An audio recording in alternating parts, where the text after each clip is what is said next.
John Deere Hydro 165. I just went ahead and put a zip tie there to kind of hold that guy in place. It's not perfect, it still wiggles around a little bit, but it's going to hold. I did that whenever I went ahead and changed the oil. Now it just says right here on the sticker for summertime SAE 30, and that's what I use. It takes about one bottle, and then another bottle you use about I think I use like 200 milliliters. So you can look that stuff up online. It's pretty quick and easy, but that's kind of one thing that's nice as compared to my 111, where you just kind of open up the cap and keep pouring it in until it flows out. I got lucky with this knockoff oil filter, and it looks like it's holding pretty good. It wasn't exactly what I think this engine was supposed to have. It's not John Deere. I bought a little kit that came with this oil filter, this fuel filter, and then it came with an air filter, and as soon as I saw the air filter I knew I had the wrong part. But the two pieces fit,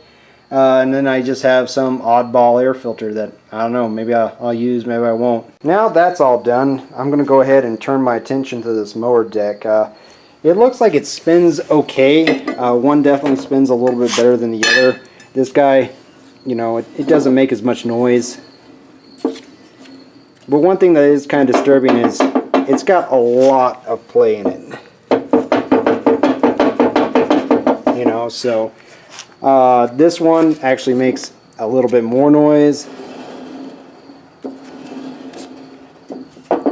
And it's got about the same amount of play. I'm not sure.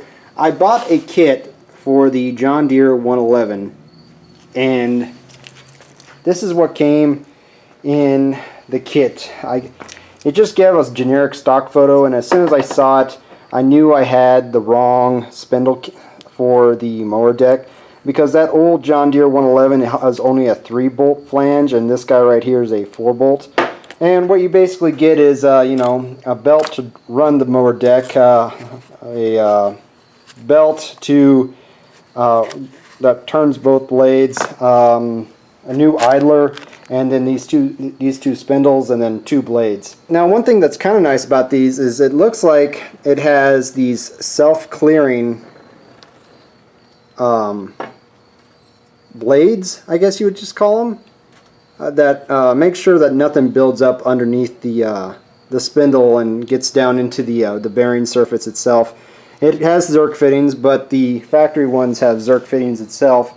You just have to pick up the mower deck, get under it, and then grease it. So it's not exactly the handiest thing to do, but I suppose a person ought to once a year, you know, take your mower deck off, wash the underneath of it, and inspect it, and maybe throw some grease in there. So I think that's something I'm gonna try to do now that I have a small fleet of tractors. I know they're not going to get used a lot, but I figure you know, bringing them in during the winter and doing some maintenance on them will help me in the long run. Now, what I did for making sure that I put my blades on straight is I actually went ahead and laid it on there over the bolt. I went ahead and marked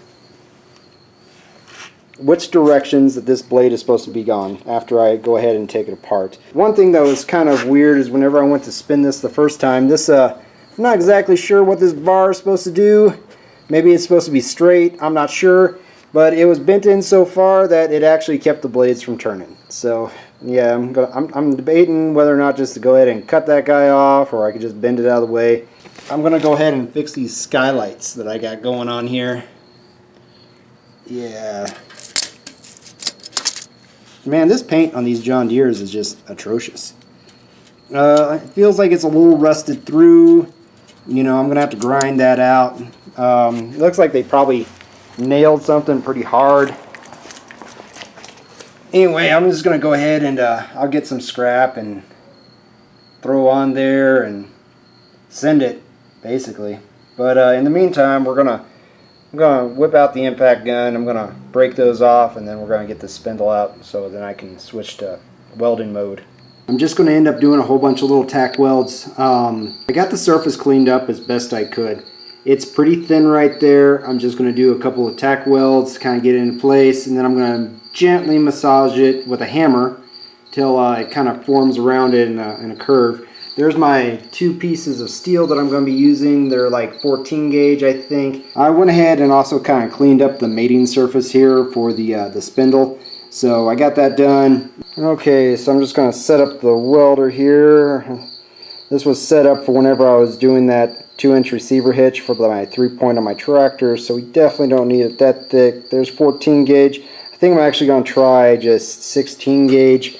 I'm doing .030 wire, and this thing's pretty nice because you know, I don't have to actually look at anything. It just auto sets for the wire speed and the voltage. So, all right, I'm just going to go ahead and do it, and well, let's just see the carnage here in a little bit.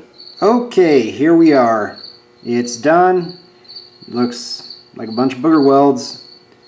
That's kind of what it is. You can. Right here is kind of the thinnest part of the steel. As you see, I have 2 pretty good sized booger welds right there just to kind of cover up the holes that I just like instantaneously blew through it. I'm not expecting this to be like structurally sound for the mower deck. I'm just doing it to you know, keep the grass from getting blown out underneath the tractor and like on top of the deck and things like that, because you just kind of corrode everything up, and it gets into the belts, and it's just best if it just kind of goes out of this chute right here. That's where it wants to go. That's its home, you know. Just let it go out that way.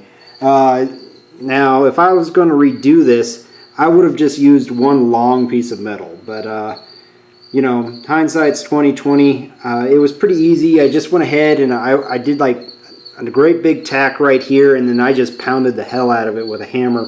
And I did such a good job that I actually ended up pounding it back in to kind of meet up there. And once again, that was the thinnest part in that area. So yeah, let's stop talking about this. Okay, let's get on. Let's look at the other side here and kind of show you what I did. I did some more tacks here around the you know, hole, the rusted out part, and you know, it's just, God, I should really stop filming this. This is just absolutely horrible. But you know, what do you expect? You know, it's better than whenever I got it. Okay, the new spindle's in, the new blade's in.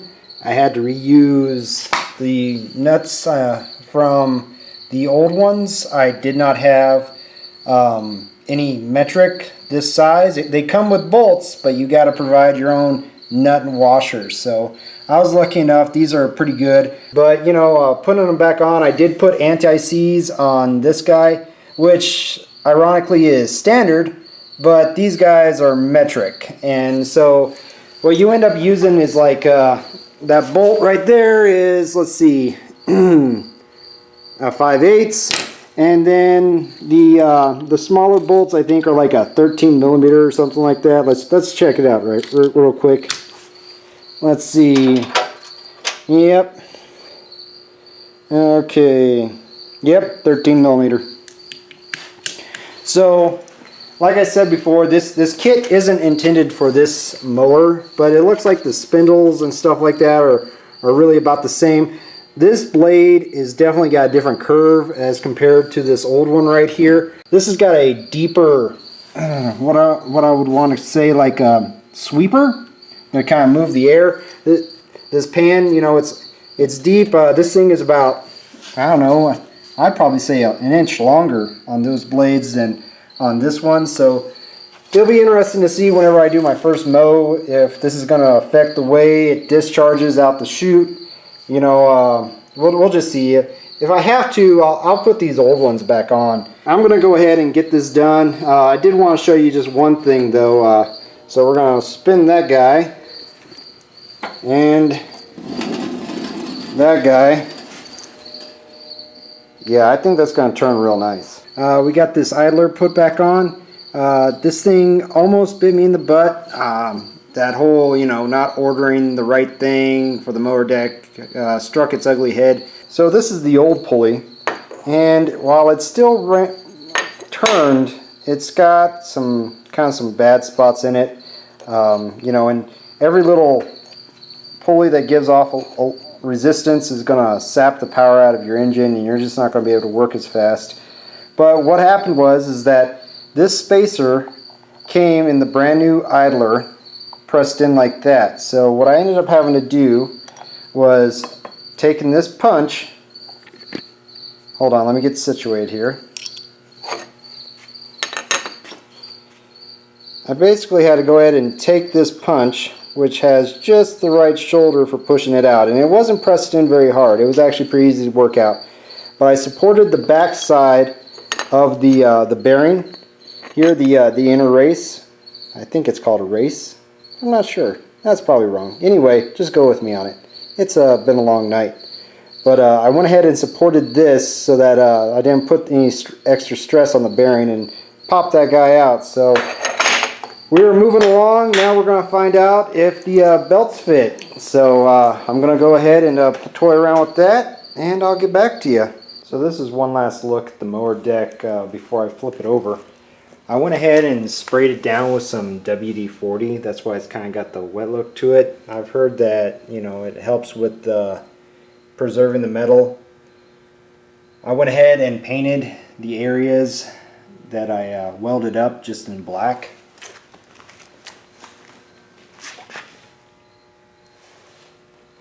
Just to keep that stuff from rusting out so fast. One last thing I wanted to recap on was whenever I put these spindles on, I went ahead and greased them up. I wasn't sure how much grease you're supposed to put in these things, but I must have did like 10 or 15 pumps. And normally after you do something like that, you start seeing it coming out somewhere. I don't know if these things are like completely sealed. I didn't want to blow the seals out, so I just stopped there. I just kept putting grease in and it just never stopped. So that belt that came with that kit, which is the wrong kit, like I said many times before, came with a 60-inch belt, and it came up a little short. It was actually rubbing on this guy. The weird thing is that when I got the mower, that's how long the belt was. I compared the two, and I don't know how they did it, but as you can see on this dust cap guy here, it was I don't think they ran it for too long. It was a pretty new looking belt, but yeah, I don't think it was quite the right length. This right here, this belt is a 64-inch long belt by 1/2. So I'll put it on. It looks good. Let's see. Let's tighten this guy up here for you. Yeah, there ain't gonna be no clearance issues with that guy. Let's see, let's get this all kind of, yeah, that's going to look pretty good. Once I go ahead and tighten it up with the drive belt,